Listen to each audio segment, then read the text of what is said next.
Saludos cordiales, qué placer es para mí estar con ustedes.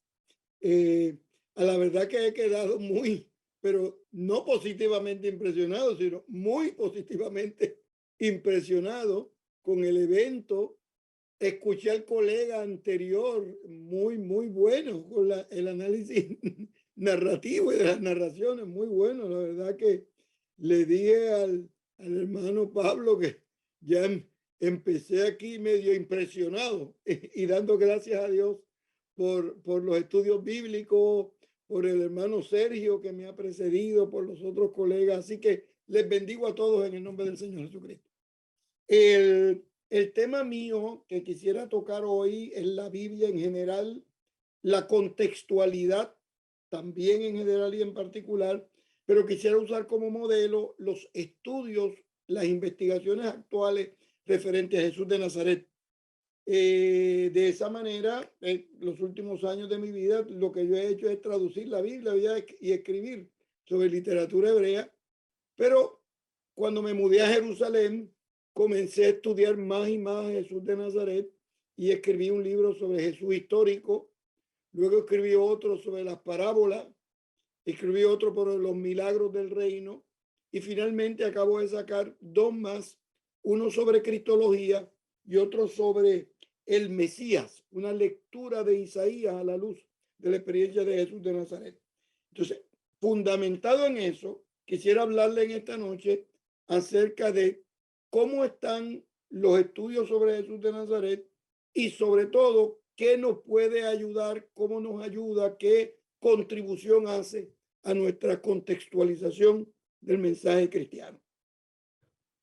En primer lugar, déjeme hacer una declaración fundamental, y es que lo que cambió la historia, lo que cambió todo lo que nosotros conocemos sobre religión, lo que cambió sobre entendemos sobre Jesús de Nazaret, tanto el Jesús histórico como el Cristo de Dios, fue la resurrección. Si Cristo no hubiese resucitado, lo estuviéramos estudiando por el carril de la pedagogía, por el carril de la educación transformadora, por el carril de la solidaridad, por el carril de la filosofía. Yo no sé cuántos temas, ¿verdad?, pudiéramos estudiar a Jesús de Nazaret. Pero como le dio con resucitar, todo cambió. Hablaba de resurrección. Nosotros tenemos narraciones alrededor de las narraciones de la pasión. Las narraciones de la pasión incluyen tres tipos de narraciones: anuncios de la pasión, la semana final de la pasión y las narraciones de la resurrección. Esas narraciones de que necesitaba ir a Jerusalén y que le tocaba resucitar, los discípulos, yo sospecho que le escuchaban con gusto, con gozo, pero más desde una perspectiva filosófica, más de una perspectiva teológica, más desde una perspectiva del deseo, del cariño, de la posibilidad. Yo no estoy seguro que los discípulos lo estuvieran entendiendo y lo vieran como que iba a resucitar físicamente al tercer día. O sea, era difícil de entender el tema de la resurrección, porque es complicado el tema de la resurrección. Entonces, inclusive uno de los discípulos, Pedro, decía cuando le dijo que iba a Jerusalén, que tal cosa no nos acontezca, según el texto bíblico. Otro de los discípulos dijo: yo no le creo hasta que yo no le ponga el dedo. Y las narraciones bíblicas son claras en torno a ello. O sea, es difícil creer la resurrección. Para nosotros lo creemos por la fe y ya, y seguimos predicando el evangelio. Pero para los primeros debe haber sido difícil. Luego que resucita, todo cambia. Los discípulos comienzan a reflexionar sobre lo que dijo, sobre lo que hizo, las implicaciones de sus discursos, las implicaciones de sus milagros, las implicaciones de sus enseñanzas, las implicaciones de las parábolas. Comienzan a repensar todo eso y comienzan a transmitirse de forma oral grupos de discursos, relatos, como muy bien comentó el colega Sergio, relatos particulares sobre Jesús de Nazaret, grupos de parábolas, relatos de milagros. Poco a poco se fueron y ya para el año 50, 48, 52, por ahí 60, algunos piensan, comenzaron a redactarse cuando empiezan a morir los discípulos que vieron a Jesús, comienzan a redactarse las narraciones orales y van poco a poco organizándose de forma tal que nosotros tenemos primero los 3 evangelios sinópticos y el cuarto, el evangelio según San Juan. Nosotros estudiamos los evangelios en el mundo académico desde la perspectiva que nosotros conocemos como la perspectiva canónica. Este curso va a ser sobre Mateo y empezamos Mateo 1, 2, 3, 4 y después Mateo, Marcos 1, 2, Lucas 1, 2 y finalmente Juan. Sin embargo, en las iglesias locales, el acercamiento canónico no es el más popular. Se estudia a Jesús de Nazaret en las iglesias locales más desde una perspectiva más temática. En Navidad, las narraciones del nacimiento. Semana Santa, la pasión. Y así, los temas. Este mes vamos a estudiar las oraciones de Jesús. Este otro mes vamos a estudiar las sanidades. Este otro mes vamos a estudiar. Entonces, de esa manera, en la iglesia local se está estudiando a Jesús de Nazaret. El día de hoy, permítanme recomendarles una metodología que yo he estado promulgando y estoy afirmando en diferentes contextos, que se conoce, yo no sabía que el hermano Sergio iba a hablar de las narraciones el día de hoy, pero que se conoce como la metodología de las narraciones. Y nosotros descubrimos en los 4 evangelios que existen 3 grandes temas de narraciones en todos los evangelios. El primero son las narraciones del nacimiento. Todo lo que tiene que ver con el nacimiento de Jesús de Nazaret, la estrella de Belén, la revelación a María, la revelación a José, la revelación a Elizabeth, los sabios del oriente, la estrella de Belén, Herodes. Todas esas narraciones tienen un propósito definido. Y el propósito definido es indicar que el que nació en Belén no era cualquier personaje especial, era un personaje singular.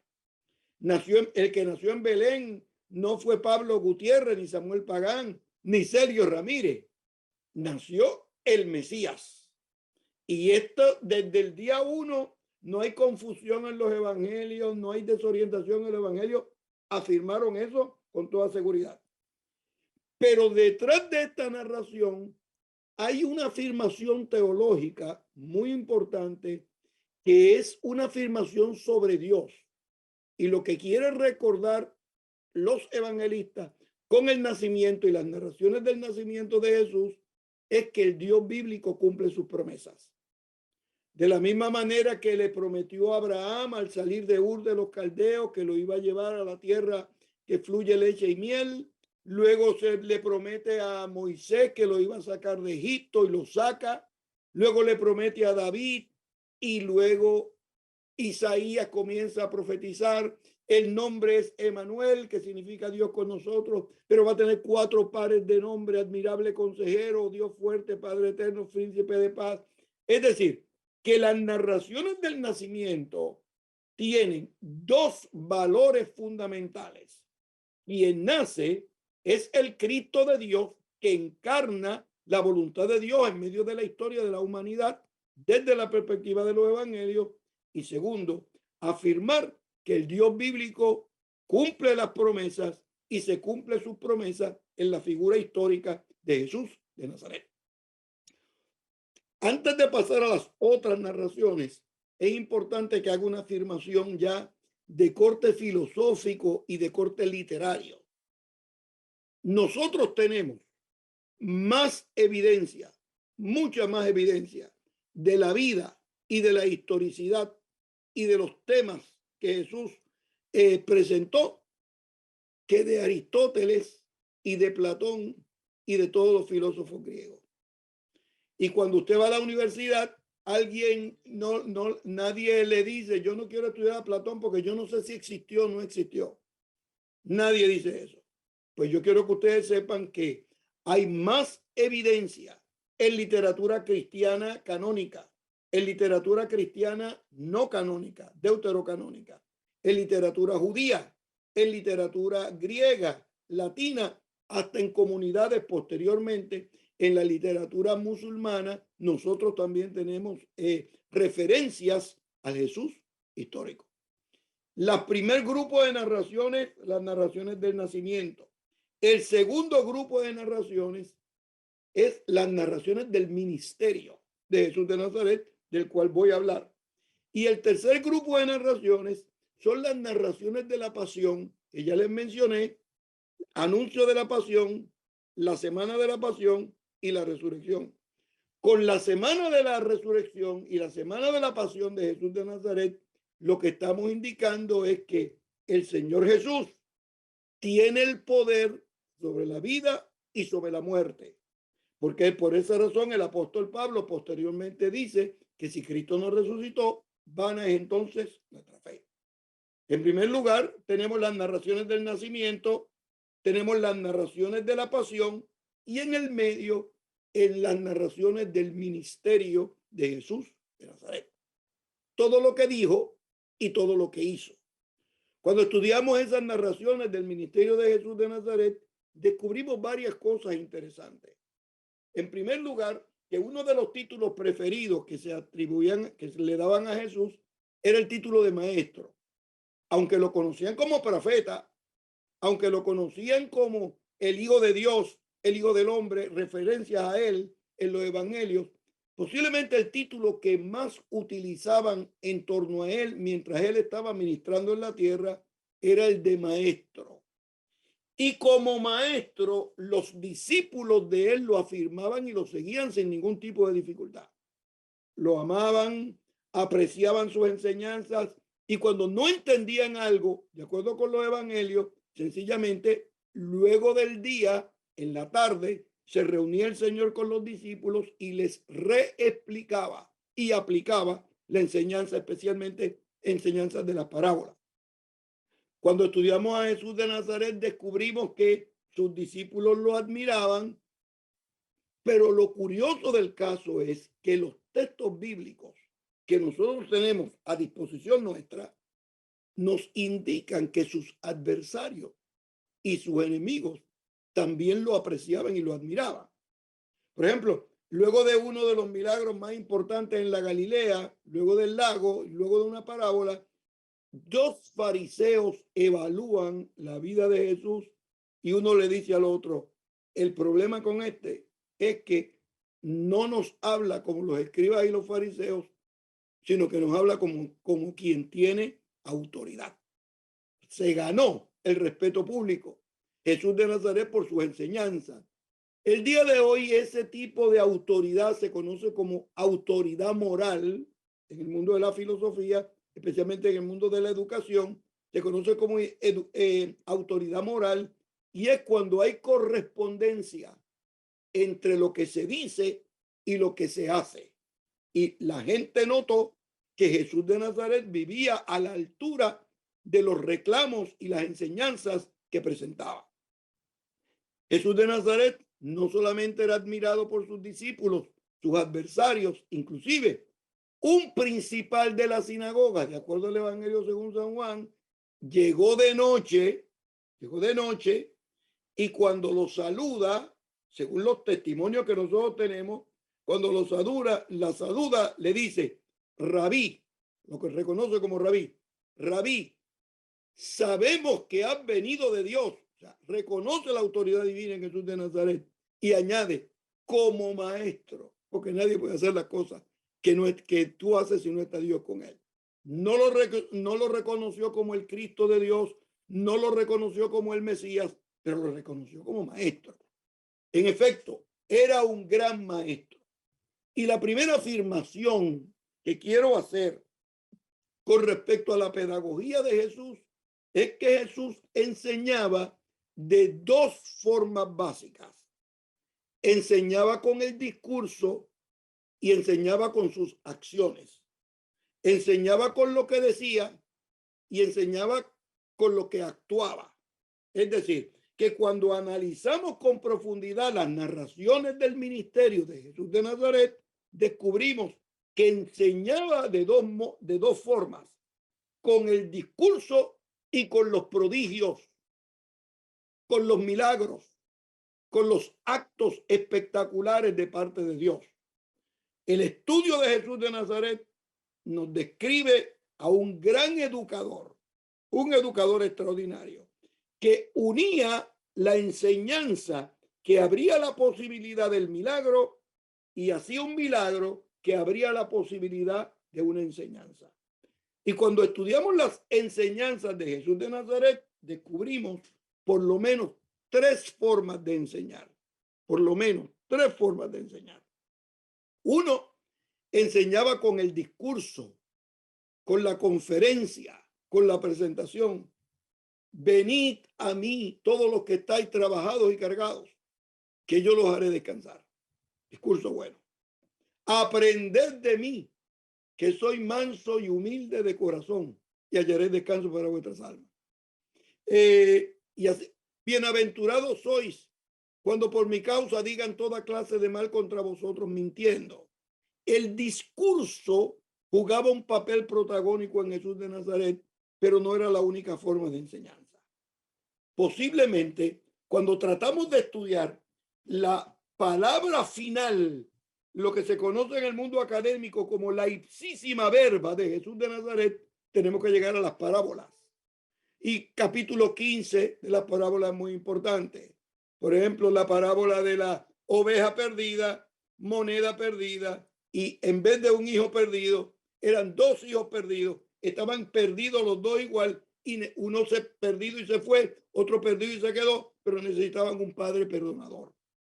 Yo estoy recomendando a los comités de traducción de la Biblia que en vez del título El hijo pródigo, en la parábola del hijo pródigo, el título verdadero debe ser la parábola del padre perdonador. Enseñaba con el discurso, enseñaba con las parábolas, enseñaba con las oraciones. Venga tu reino. Si es posible que pase de mí esta copa. Que sean uno como tú, oh Padre, en mí. Y todas esas enseñanzas están ahí para que nosotros podamos entenderlas. No solamente enseñaba con el discurso, enseñaba también con los milagros. Y cuando estudiamos los milagros de Jesús de Nazaret, descubrimos cuatro formas de milagros. Uno, enseñanzas. Dos, liberación de endemoniados. Tres, resurrección de muertos. Y cuatro, milagros sobre la naturaleza. Cada uno de estos grupos de milagros tenían una enseñanza importante. Las sanidades demostraba el poder de Jesús sobre el cuerpo humano.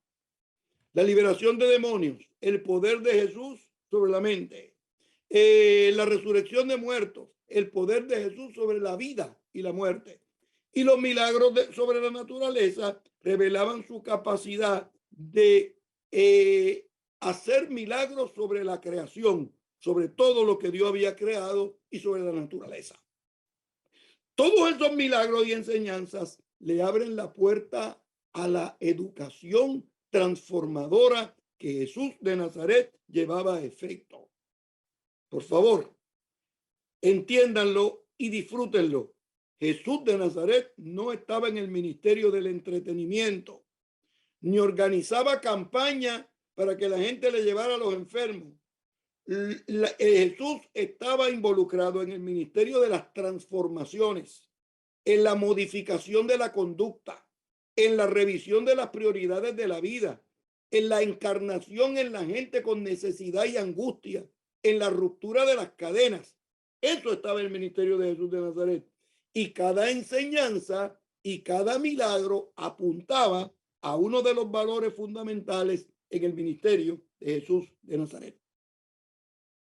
Déjenme culminar de la siguiente manera, porque ya me quedan 30 segundos. Miren, en su milagro de sanidad demostraba su poder sobre el cuerpo y sanó a todos los enfermos que se encontró. Liberó a todos los endemoniados que se encontró.